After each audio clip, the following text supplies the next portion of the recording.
I'm going to explain to you the format of our program. First of all, I will introduce the panel, and then we will be viewing a videotape that was made. Most of it was made last week, just before the room was completed. We added some footage today because the room has changed a great deal since last week. Following that, we will have a discussion where we will have people explaining the various functions and things that are going to happen with the Senior Activity Center. Incidentally, the center is located in the lower level of this building, the Melrose City Center. Later in the program, we will have a call-in question and answer portion. If any of you, while you are watching the program this evening, have questions about things that are being discussed, you can call in your questions. The phone number is 256-3547. That's the MelTV 3 phone number. That's 256-3547. We have someone that will answer the phone and then bring your questions to the panel to be answered. Also, this program is being taped and will be reshown Friday evening, March 6th at 8 p.m. So if you know someone that happened to miss it that's interested, please tell them to tune in March 6th, Friday at 8 p.m. Once again, the phone number you should use is 256-3547. Now, I'd like to introduce to you our panel. On my far right is Herb Schulzenberg, who is a longtime community member and Main Street businessman. Next to Herb is Otto Schaefer, who is a former teacher in the Melrose school system. Otto coached basketball for many years and taught math, and Otto is also very well known. Right next to me is Joe Mullen, who is president of the Melrose State Bank. Joe, since his coming to Melrose, has been very active in the community, and I'm sure is well known to all of you as well. On my far left is Gary Walls, who is Melrose Economic Development Coordinator and Administrative Assistant. And right next to me is Roseanne Indereden, who needs no introduction whatsoever. Roseanne is Melrose City Clerk Treasurer and a very familiar face on MelTV 3. I think the proper place to begin is at the beginning. And Joe, I think you were one of the people that instigated this project.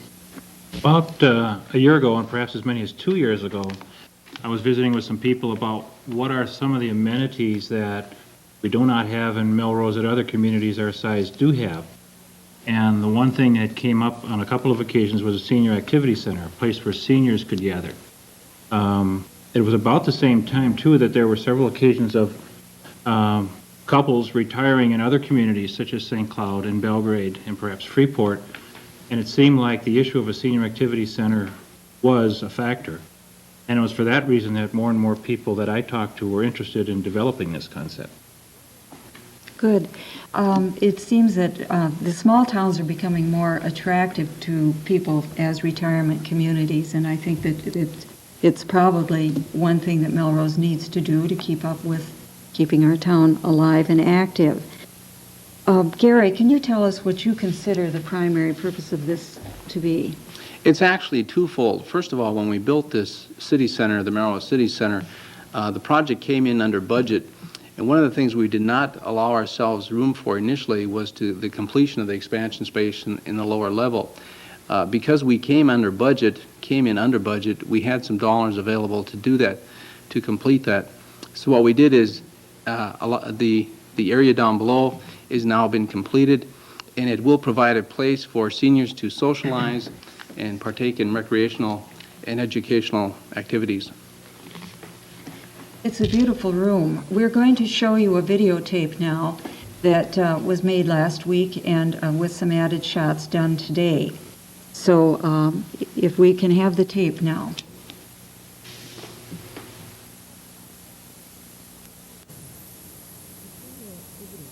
Is located in this building on the lower level. First thing one notices is the ample parking that is available at the City Center building.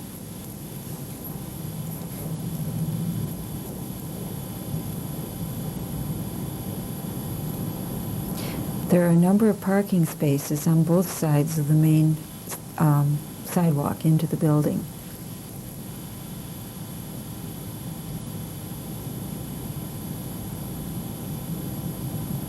There is designated handicap parking.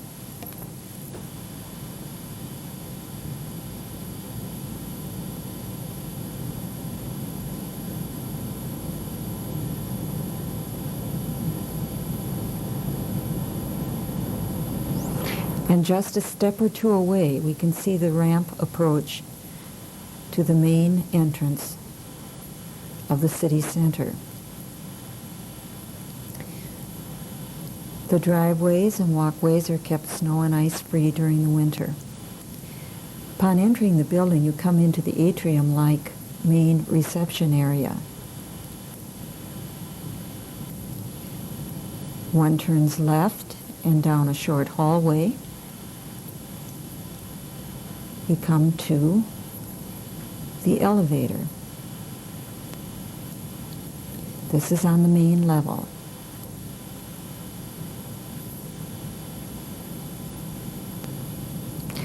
This is the elevator on the lower level.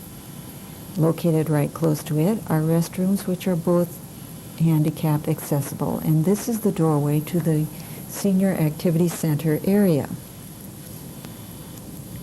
On the left is the kitchenette, now still under construction. This is a large room, 48 by 60 feet. Carpeted, completely finished off. It is well lit with ceiling fixtures, and in addition, there are large windows which overlook the river and the landscape grounds of the city center. This is a door to the outside on the ground level. Again, it has a handicap ramp.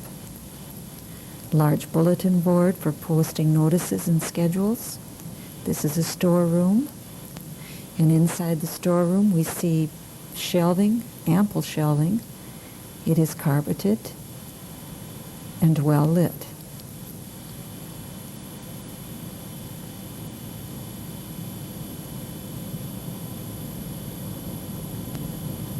This is a large coat rack, which is just inside the main entrance to the room.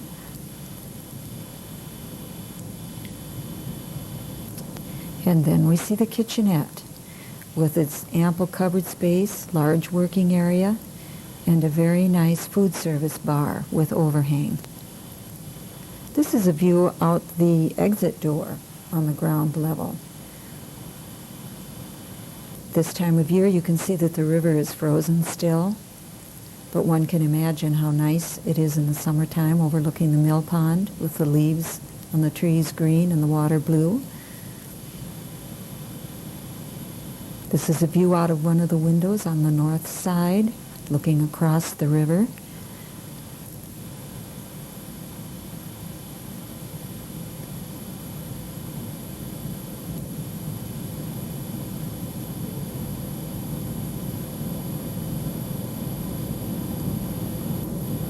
Still looking north, and finally looking toward the northwest. Some nice trees. A very pleasant view any time of year.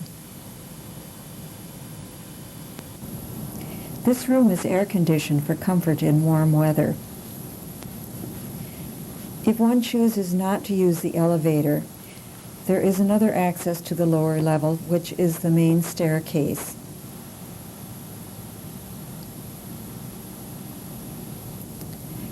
There is a very attractive, comfortable lounge area in the lower level.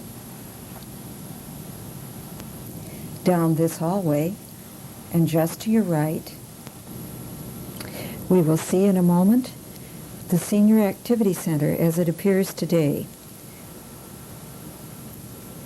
The card tables are in place.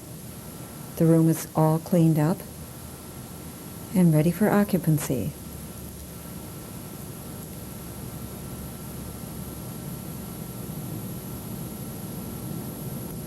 This is a matching set of tables and chairs in a lovely soft color. It's very, very attractive.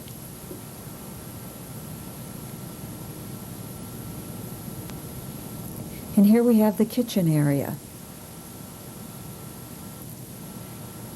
There is the large coffee pot and 2 sinks. The small coffee pot.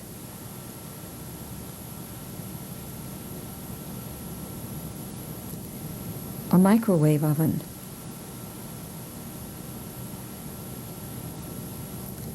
Refrigerator.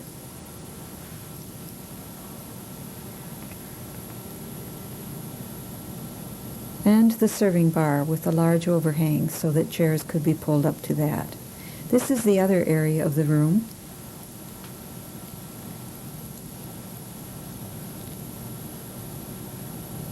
The access area to the outside. And this space remains for additional furnishings that might be needed.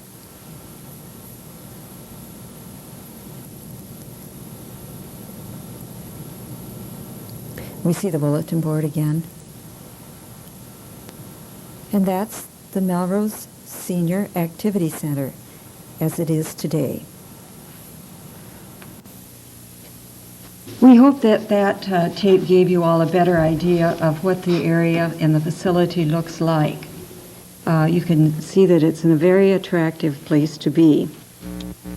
I'm sure that many of you have questions about how this facility will be used, and I think Roseanne Indrid can probably give us a better idea than anyone.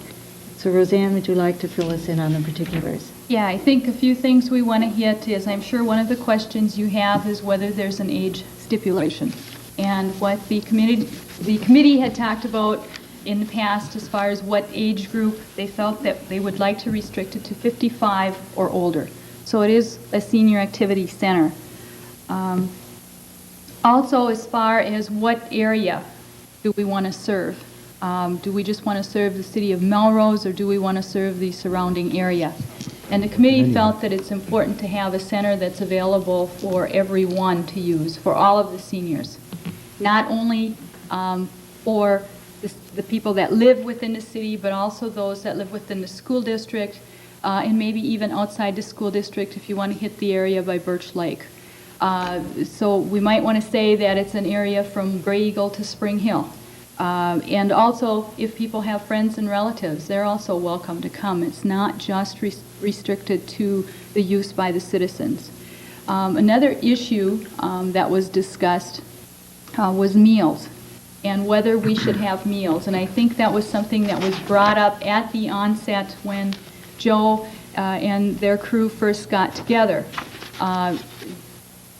The meal program that is at Freeport, also at Albany and Sauk Center, is through Catholic Charities. And in contacting, one of the group contacted Sister Grace from Catholic Charities. She is the meal program director. She indicated that it is not feasible to do one in Melrose. They do not have the funds, and also I believe the Freeport satellite is struggling for existence, so they felt that it just wasn't necessary to have one here in Melrose. The other thing, I think, as far as the city, what we looked at when we looked at the lower level is the costs. If we would provide meals down there, we would have had to put in what we call a full service requirement kitchen. It would be like a restaurant. We'd have had added costs for commercial appliances, also high costs for venting. This could have doubled our costs down there, and we felt that that wasn't necessarily justifiable because the demand for meals wasn't there.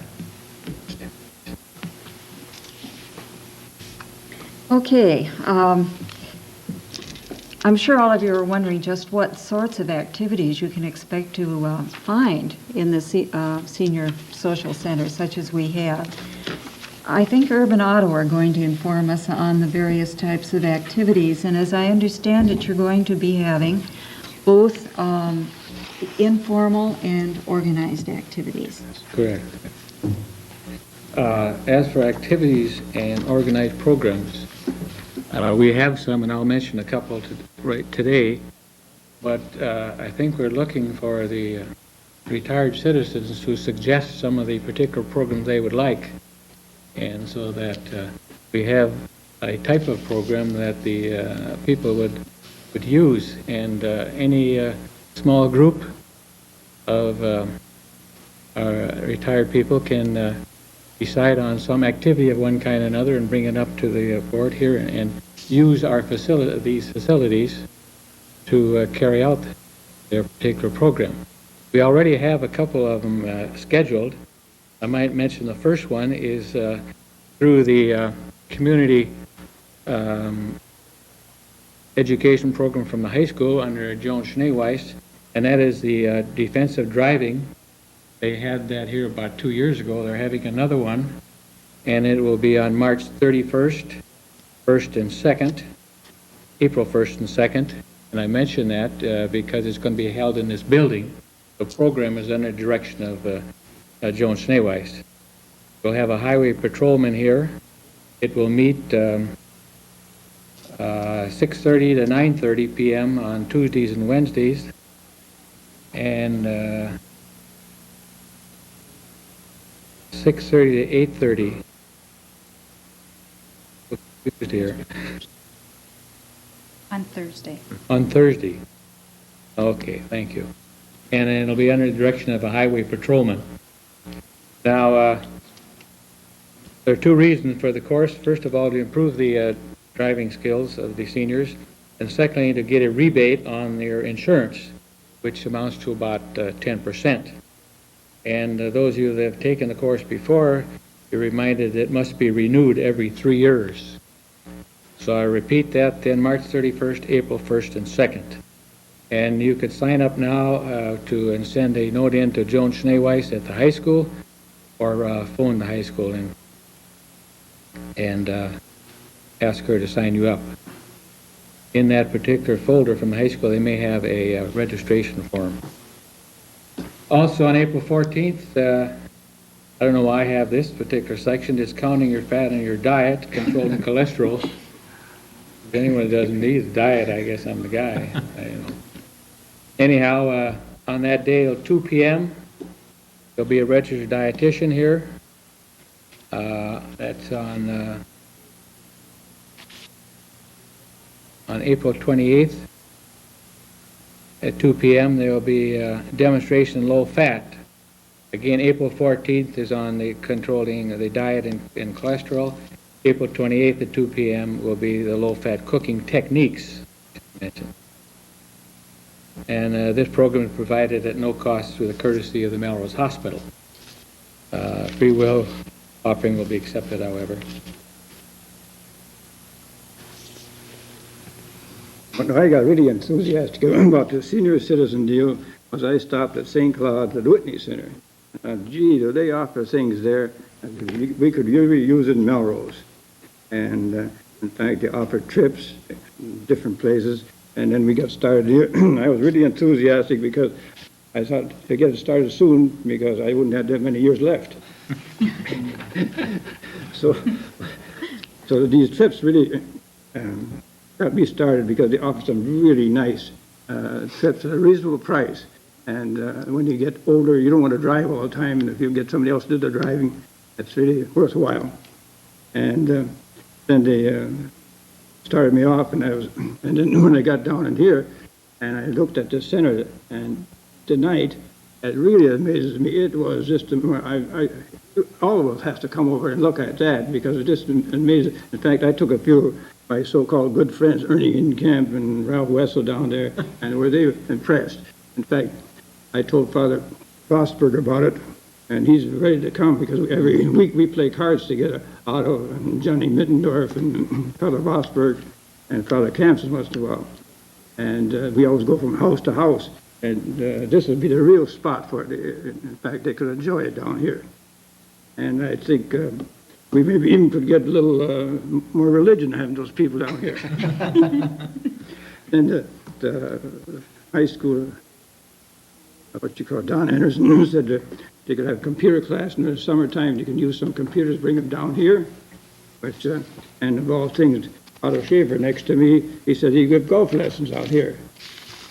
And I want to mention on that, the education program community has a golf lessons during the summer and through the recreation program. However, those are for younger people, so I would be willing to, if enough of the older people would want to get together, 5 or 6, and it's better if we have them separate from the youngsters who hit the ball a mile, and the others, we try to hit the ball, period. And but it's something, I think there's 2 or 3 things that older people can do. They can play golf forever. You can bowl for quite a long time. I bowl in the league, and there's some elderly gentlemen there that somehow they get the ball down to the pins, and they love it. And I suppose tennis, but then that's a little difficult. But it's worth your while, especially golf. I love golf, but then you get your exercise, you get your outdoors, and you get your friendship, and you can do that for a long time. things that are available, like if you walk in there, you can play cards any time of the day, and you bridge, smear, and solo, and we can have tournaments.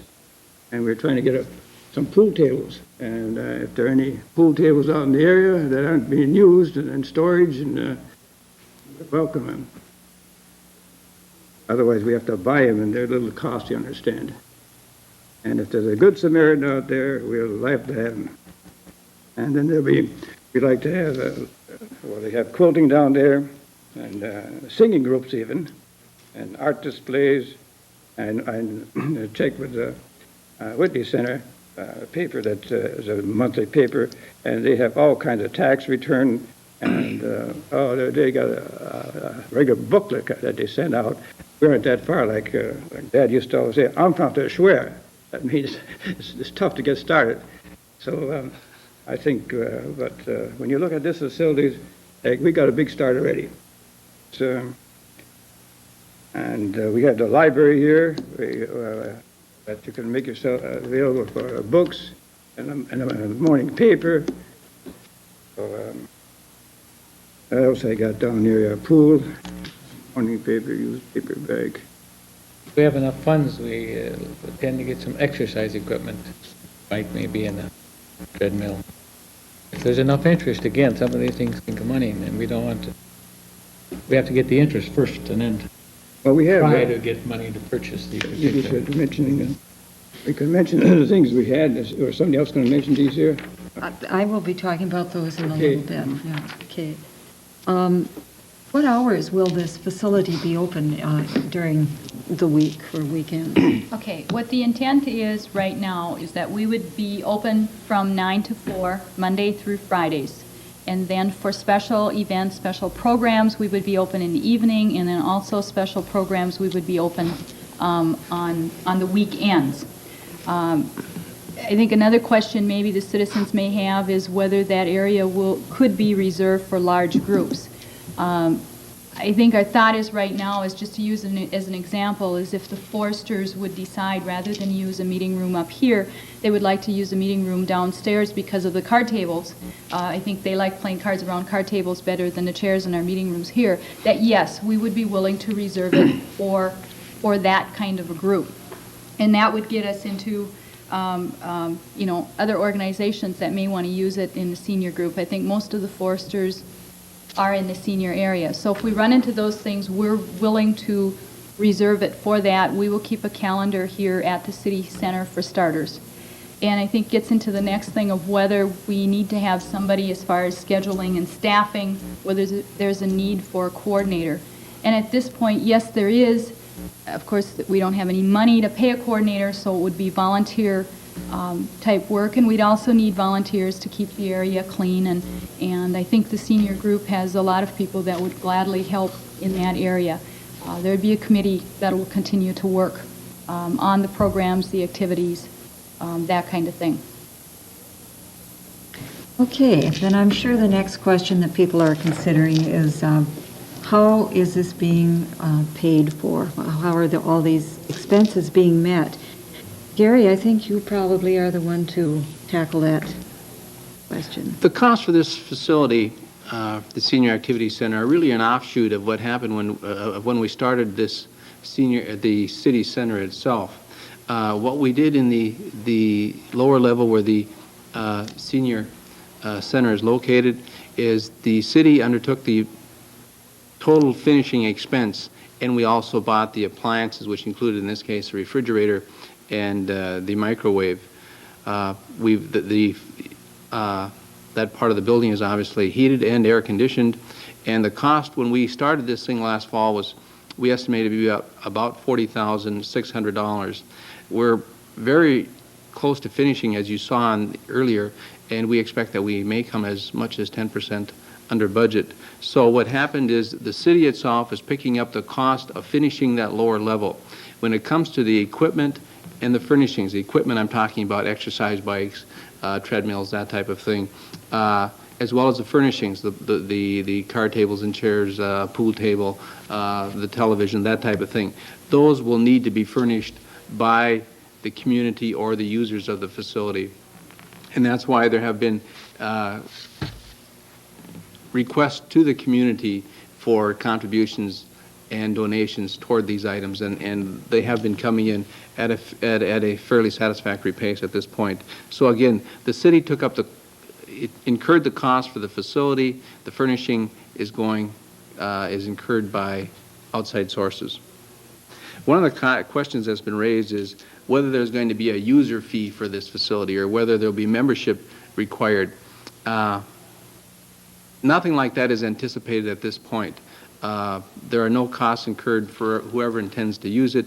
Obviously, donations are always accepted, but at this point, we do not anticipate any type there is no membership fee anticipated.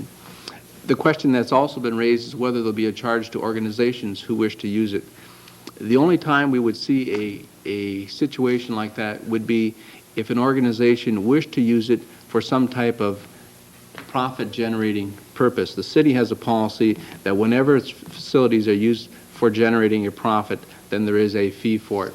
But if a nonprofit group or whatever uses its facilities, they use them free of charge. All right. I have a list of the furnishings that will be needed or are thought to be needed at this point, and maybe I should read through those for you. And we are also going to put this list on the character generator of MelTV. So if anyone is interested in donating any of these items, you can check the list there. The 12 matching sets of card tables and chairs, 1 pool table with a slate top, 6 lounge chairs, 1 large screen television, that has been donated, 1 VCR, end tables and lamps, magazine rack, quilt frame and stand, and 1 has been donated, dishes and utensils, a piano, artwork, pictures, that sort of thing, exercise bike, a treadmill. Other items that may be needed would be, that could be donated and they could be used if they were in good condition, as I understand it, would be various board games like Scrabble, cribbage, checkers, and so forth.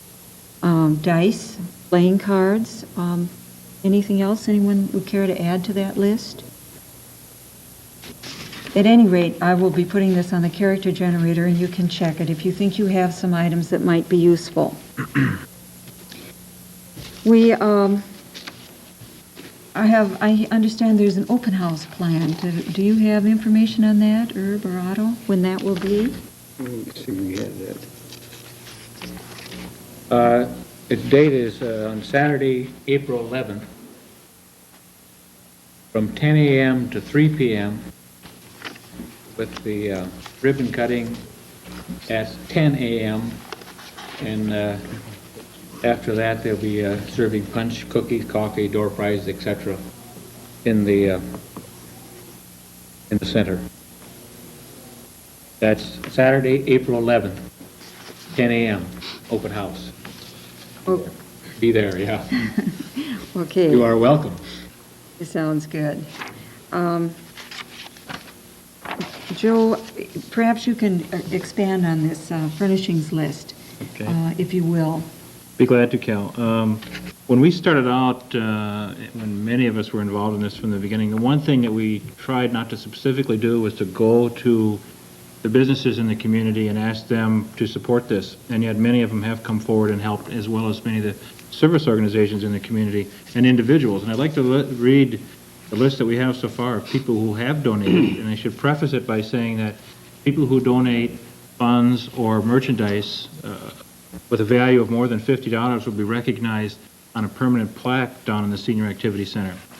To begin with, the Rural American Bank of Greenwald, Genio Foods, National Catholic Order of Foresters, the Melrose American Legion Post 101, the Melrose Credit Union, St. Bernard Society, St. Elizabeth Society, Melrose Lions Club, Veterans of Foreign Wars, Stearns Co-op Electric Association, Alphonse and Jeanette Thielen, Herman and Elsie Hellerman, Dr. and Mrs. Carl Melling, the Melrose State Bank, and the Melrose Hospital.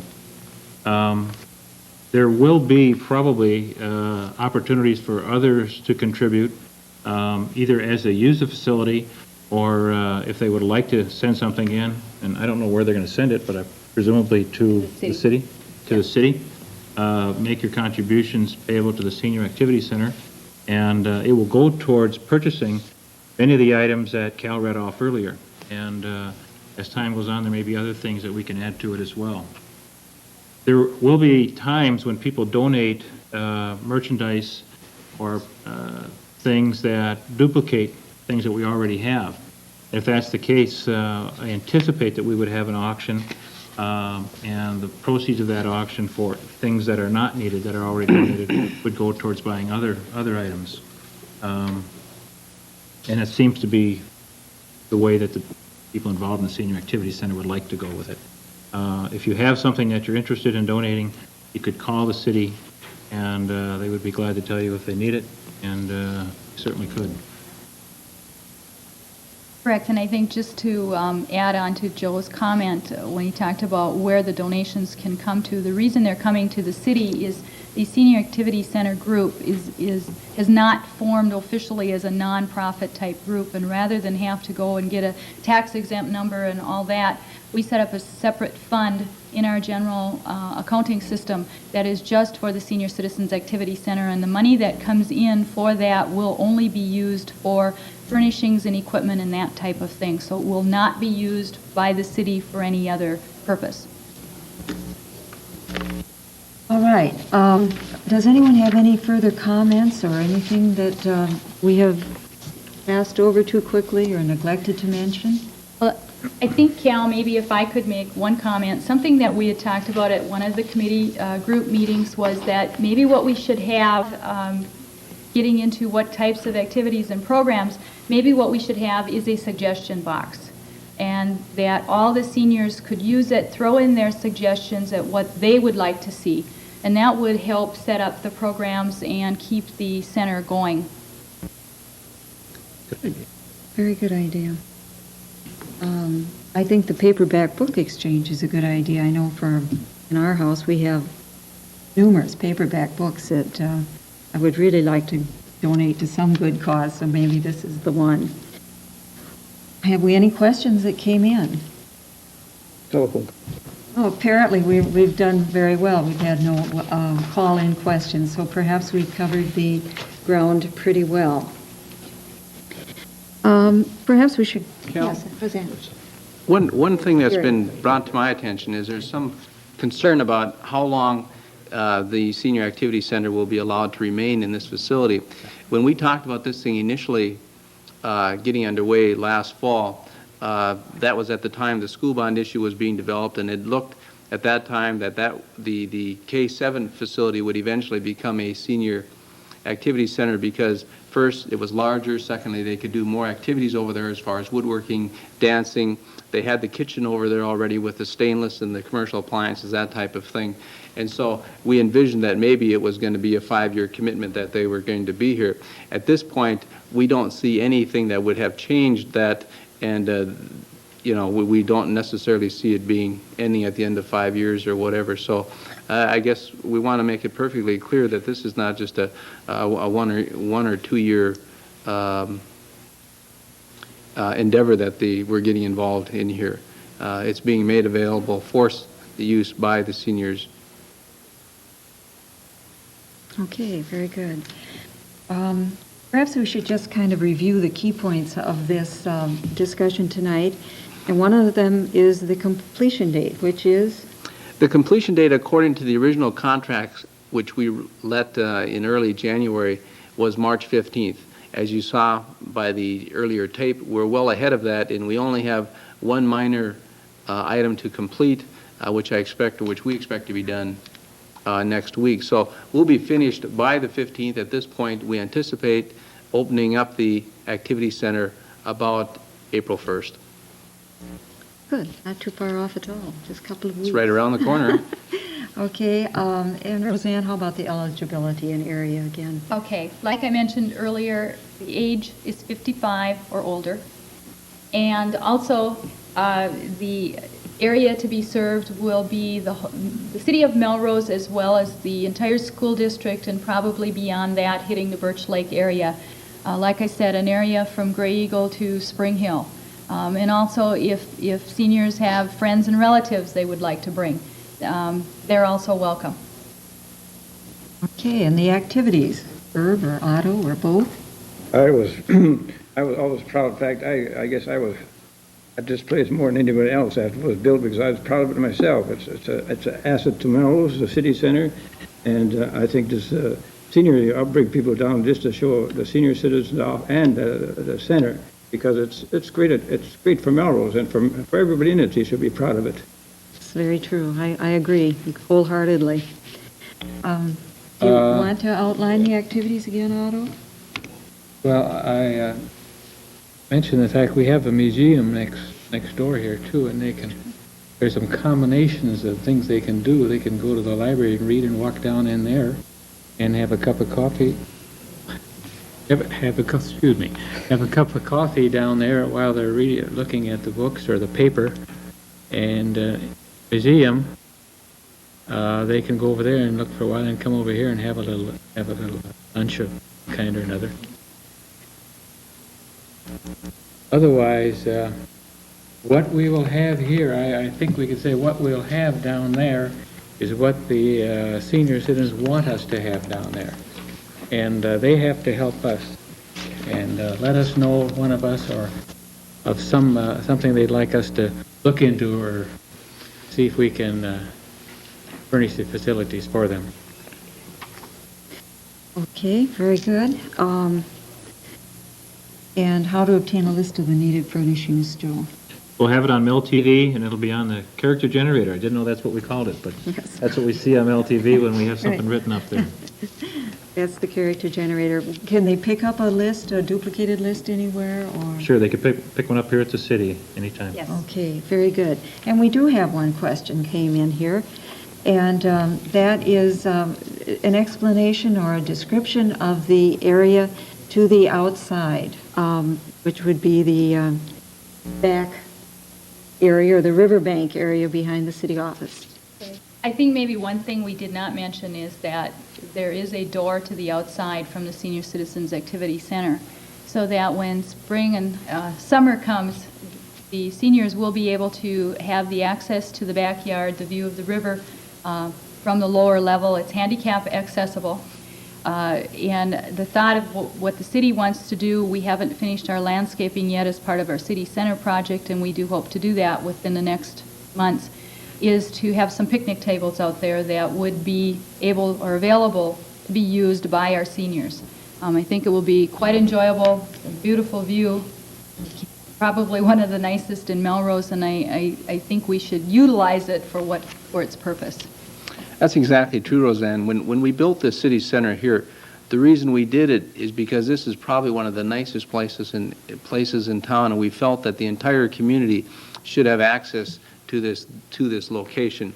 And there are a number of other reasons for building the city center here, but certainly having the access to the river here is one of them. It's just beautiful, and having the opportunity to work in this building, and as the river changes through the seasons, it's just gorgeous. There's no doubt about it. And the area that's to the north of the building here, where these people will have where the seniors will have access to, is really nice.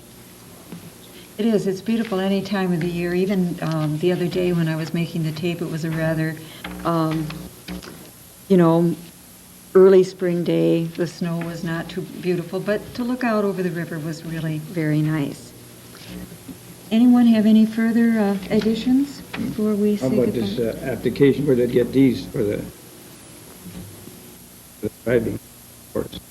Well, I think that came out in a community ed bulletin, Right. community education bulletin. If you are interested in signing up for the driving course, you can look in the bulletin, which I think goes to all box holders, and the sign-up form is in that. And they'll need 10 for minimum number. Yes, 10 people need to sign up before they will offer the course.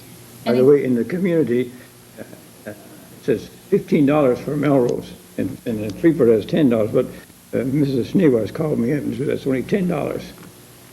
For Melrose as For Melrose well. also, yes. Okay, so it's $10 instead of 15. Yeah, and I think maybe just to point out that anybody that, I believe 55 or older, that takes the defensive driving course will be able to get a reduction on their insurance rates. And the certificate that they receive by taking the course is good for 3 years. So I think we've come to the end of our program as far as explaining the Senior Activity Center. I can only urge you all to drop in and take a look at it. It really is a very nice place, and it's a good place to get together with your friends. I'd like to thank all of our panelists, Irv, Otto, Joel, Roseanne, and Gary for taking the time and explaining everything so beautifully for us. I'd also like to thank my MelTV production crew for this evening. Our cameramen tonight were Steve Borgerding and Bill Meyer, and our audiovisual technicians were Nathan Blommel and Connie Salzman. Also, Julia Wessendorf was manning the phones tonight, taking the one question that came up. However, if you have further questions, please feel free to address them to any one of the committee members. They'll make their greatest effort to be able to answer it for you to your satisfaction. Also, remember that this program is being replayed this coming Friday, March 6th at 8 p.m. So thank you all for watching, and we hope you have a good evening.